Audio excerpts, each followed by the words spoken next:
Olá pessoal, hoje a gente vai fazer aqui uma análise, uma resenha, né, de uma das obras previstas aqui para os 12 livros para 2025, né, esse nosso roteiro, a obra de Graciliano Ramos São Bernardo. Diria que foi uma obra muito agradável, me surpreendeu bastante, uma linguagem simples, percebi claramente assim que comecei a ler a influência recebida por Guimarães Rosa na construção da obra Grande Sertão Veredas, né? O Guimarães Rosa ele criou uma linguagem, eu brinco, falo que é o jagunçês, né? Ele criou uma linguagem própria, bem trabalhada, que traz uma dificuldade para o leitor, inclusive, lidar com a obra. Graciliano, mas certamente que ele buscou essa visão de você buscar a linguagem do homem interiorano, homem matuto, né? Essa linguagem bem primitiva, né? Essa ideia certamente foi muito inspirada na obra do Graciliano Ramos. O Graciliano Ramos já, digamos, fazia muito antes do Guimarães Rosa obras assim, né, com essa inspiração, e São Bernardo é uma dessas obras que a gente vê isso com muita clareza, só que eu diria com muita clareza mesmo. O Graciliano Ramos não criou, não oferece dificuldade. A leitura da obra do Graciliano Ramos não oferece o mesmo grau de dificuldade interpretativa que a gente tem no Guimarães Rosa. Guimarães Rosa fez uma nova língua, vamos dizer assim, né? Enquanto que o Graciliano Ramos apenas trouxe os elementos, mas permitiu ainda que houvesse uma clareza, transparência é muito fácil você assimilar a obra do Graciliano Ramos, né? E São Bernardo foi uma dessas obras que você digere com muita velocidade, interessantíssima obra, eu diria grande profundidade humana, um lado humano muito forte nessa obra, e eu fiquei muito feliz de ter terminado de ler rápido, recomendo muito para quem está começando a ler, porque é uma obra rápida e que vai mostrar o espelhamento, digamos, o quanto as circunstâncias podem influenciar negativamente a conduta humana, né? Um homem criado num ambiente hostil, um ambiente de grande, eu diria, de grande competitividade, hostilidade, malícia. Ali o Paulo Honório, que é o protagonista dessa obra, ele vai conseguindo sobreviver, ascender, né, galgar posições sociais até se tornar um coronel. Então é uma obra, digamos, que vai reproduzir a ideia do coronelismo, diferente da obra do José Lins do Rego, que eu li recentemente, O Menino de Engenho, que também está nessa lista aí dos 12 livros, do roteiro de 12 livros para 2025. Lá você vai ter, no José Lins do Rego, no Menino de Engenho, você vai ter o típico coronel que é herdeiro, herda, né? Quase uma sociedade feudal, ele herda, é uma questão familiar, né? Vai de pai para filho, o latifúndio, né? Aqui não, aqui você vai ter um emergente. O Paulo Honório é alguém que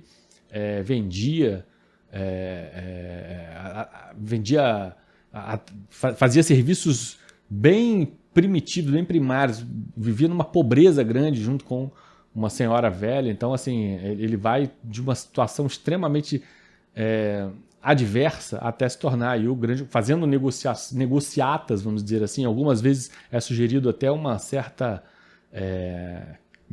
um comportamento, sugerido, veja, isso não é uma coisa muito clara na obra, mas é sugerido que ele tenha tido comportamento mafioso mesmo, né? Inclusive de mandar matar, esse tipo de coisa, né, na obra, e até se tornar aí um coronel propriamente dito, e ao final da obra fazer aquela reflexão típica de Tolstói, né, se valeu a pena tudo isso, né, aquela reflexão que foi vista ali na morte de Ivan Illich, né, de você galgar muitas posições sociais e ao final da vida você vê que você fez muita maldade, que aquilo não valeu a pena. Então, é um pouco nesse caminho a trajetória do Paulo Honório na obra, né? Mas tem muito mais riqueza, muito mais coisas incríveis, a relação também com a própria mulher dele.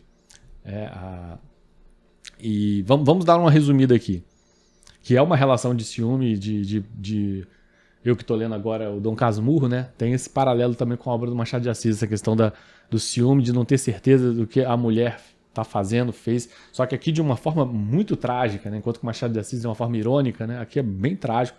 e interessantíssima a obra. Então vamos lá, né? Graciliano Ramos, voz do sertão e da alma brasileira, né? Graciliano Ramos, que nasceu em 1892, eu estou lendo aqui um trecho tirado da Inteligência Artificial, né? E faleceu em 1953. É um dos maiores nomes da literatura brasileira, especialmente da segunda fase do modernismo, conhecida como a Geração de 30. Sua escrita é marcada por uma linguagem seca, direta e introspectiva, que revela as tensões psicológicas dos personagens e denuncia as desigualdades sociais do Brasil, sobretudo no Nordeste. No começo da obra, o Paulo Honório, ele fala, tem uma certa metalinguagem, né? Porque ele fala como foi o trajeto dele para construir, teoricamente, a própria narrativa. Ele tenta buscar os amigos dele para ajudá-lo, mas ninguém quer, não dá certo, a empreitada em conjunto não dá certo, ele acaba indo de forma solitária fazer as confissões dele aqui nessa obra.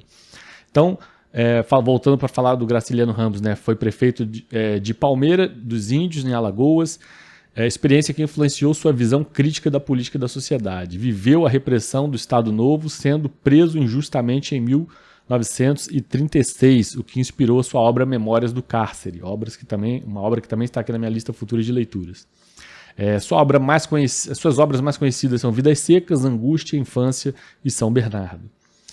Graciliano não romantiza o sertão, ele o retrata com um espaço de luta, miséria, resistência, sempre com profundidade psicológica e crítica social. Tá aí uma diferença dele em relação a José Lins do Rego, porque para quem tem uma visão mais crítica ou mesmo engajada, acredita que José Lins do Rego tem uma visão romântica sobre o sertão, porque você vê ali no Menino de Engenho a visão da infância, né? O lirismo da infância, né?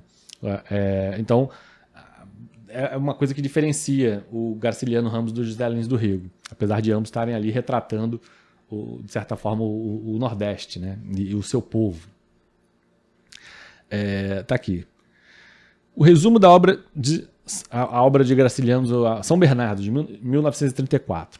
Narrado em primeira pessoa por Paulo Honório, o romance é uma espécie de autobiografia ficcional de um homem rude, ambicioso e autoritário que decide escrever sua história para entender sua própria trajetória.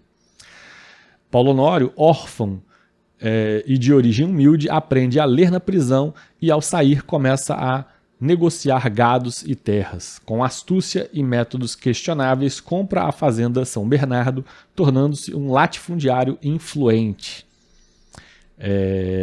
Para consolidar seu legado, casa-se com Madalena, uma professora culta e idealista. O casamento entra em conflito, Madalena defende os trabalhadores e questiona a brutalidade do marido. Dominado por ciúmes e incapaz de compreender a sensibilidade da esposa, Paulo Honório a sufoca emocionalmente. Bom, aí, gente, é o momento do spoiler, né? Então, se você quiser parar por aqui para não saber coisas mais para adiante da obra, esse é o momento certo que eu vou dar aqui um spoiler, uma antecipação, né? A Madalena acaba, por fim, pressionada de todos os lados, cometendo suicídio, né? E o protagonista, devastado, mergulha em uma solidão e arrependimento. Então, os temas centrais da obra, né? Poder e opressão. Paulo Honório representa o opressor, mas também é vítima de um sistema que exige brutalidade, né? Então, o Paulo Honório é muito aquela coisa da questão da personalidade moldada pela hostilidade das circunstâncias do ambiente em que ele está inserido, né? E alienação emocional, incapaz de amar ou se comunicar, ele destrói o que mais valoriza. Agora, crítica social, o romance expõe as relações de classe, exploração do trabalho e autoritarismo rural. Psicologia do personagem, Graciliano constrói um retrato profundo e contraditório de Paulo Honório sem maniqueísmos. Inclusive, diria, tem por vários momentos, né, outros personagens do mesmo Paulo Honório fazem discussões políticas e propostas interessantíssimas sob o ponto de vista estrutural, né? Há uma discussão política interessantíssima, coisas que a gente normalmente não pensa, né? Nesse sentido, também uma obra interessante. Estilo, né? Tem frases curtas, a linguagem enxuta e sem efeitos. Narrativa introspectiva com reflexões amargas e confissões que revelam a complexidade do protagonista. São Bernardo é mais do que um romance sobre um fazendeiro. É um mergulho na alma de um homem endurecido pelas circunstâncias que tenta tarde demais entender o que perdeu. É Graciliano Ramos em sua forma mais cortante e humana. E aí eu fiz uma pergunta para a inteligência artificial a respeito da obra. Botei aqui, abre aspas para a minha pergunta. Li em muitos lugares a ideia de que o protagonista do livro São Bernardo, Paulo Honório, é um ser maligno e repugnante.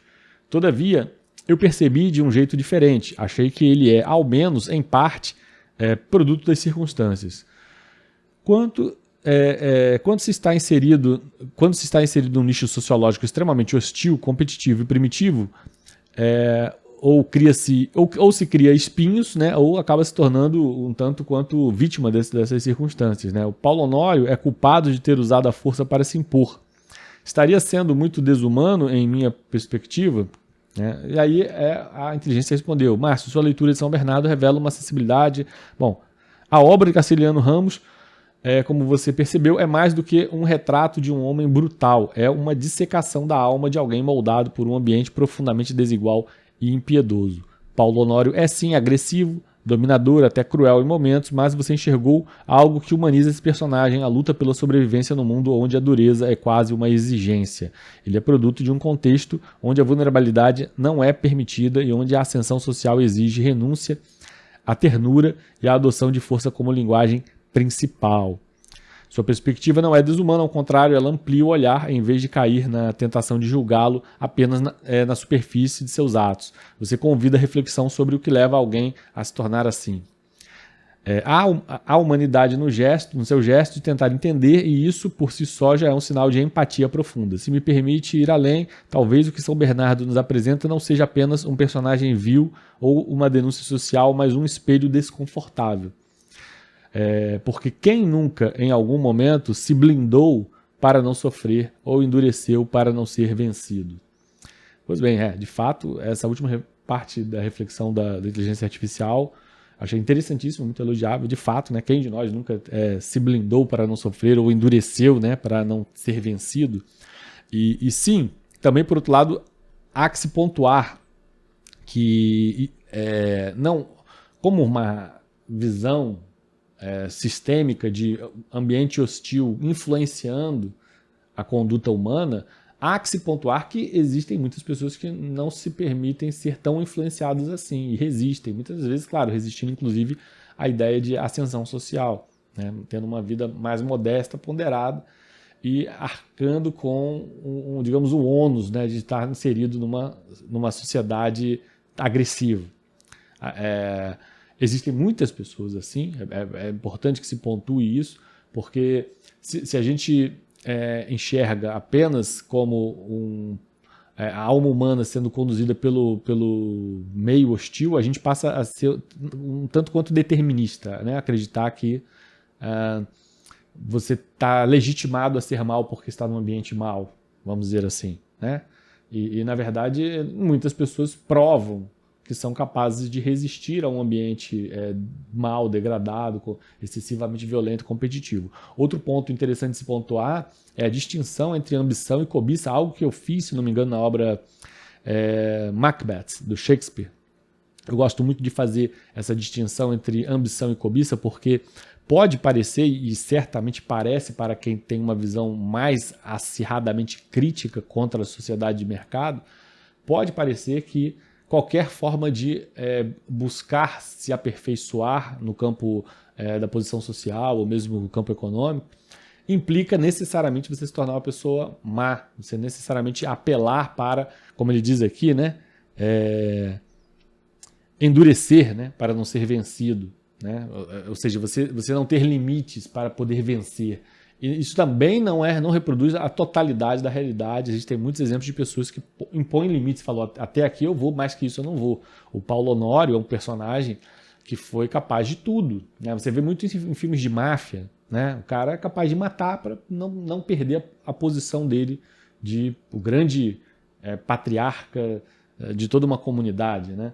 Mas o Paulo Honório é alguém que esteve disposto, inclusive, é sugerido isso ao longo da obra, que ele está disposto, inclusive, na força, ir lá e tomar o que não lhe pertence, né? E isso diz respeito à cobiça, isso não diz respeito à ambição, né? É uma distinção que a gente costuma fazer. Então, enquanto você estiver dentro do respeito ao próximo, lutando para se aperfeiçoar, para melhorar, você está no campo da ambição, e a ambição, ela não, na minha concepção, não deveria ser vista como algo deletério. Mas quando você começa a entrar na sua capacidade de negligenciar o próximo, negligenciar o outro, e está aí, por exemplo, até sendo capaz de matar ou aumentar a sua cerca de forma usando a violência, né? Usando às vezes melindres, malícias para enganar, ludibriar. Quando você começa a entrar nessa seara, a gente já sai do campo da ambição e entra num aspecto tanto quanto patológico, que é verdadeiro sim, que corresponde que existem pessoas que são capazes disso sim, num ambiente hostil, e que sim, isso também é influência do meio, de um meio hostil, tudo isso é verdade, mas que não é regra absoluta, e que também não é justificável.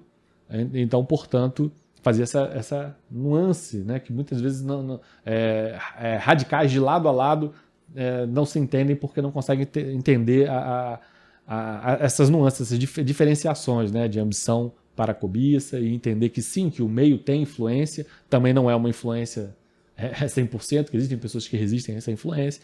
Então, é isso.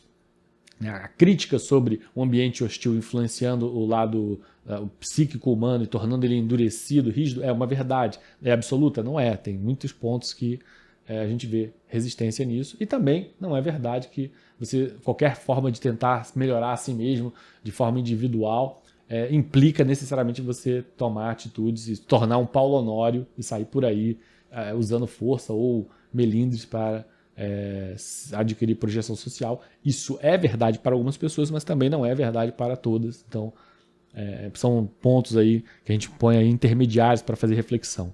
É uma obra muito boa, eu diria, leitura leve, muito leve, você vai ler rapidamente, dá para ler aí 1, 2 dias, 3 dias. Eu demoro mais porque não tem jeito, minha vida é muito corrida, não consigo ler isso aqui, mas se eu não fizesse nada, fosse só ler, certamente isso aqui em 2 dias daria para matar esse livro fácil.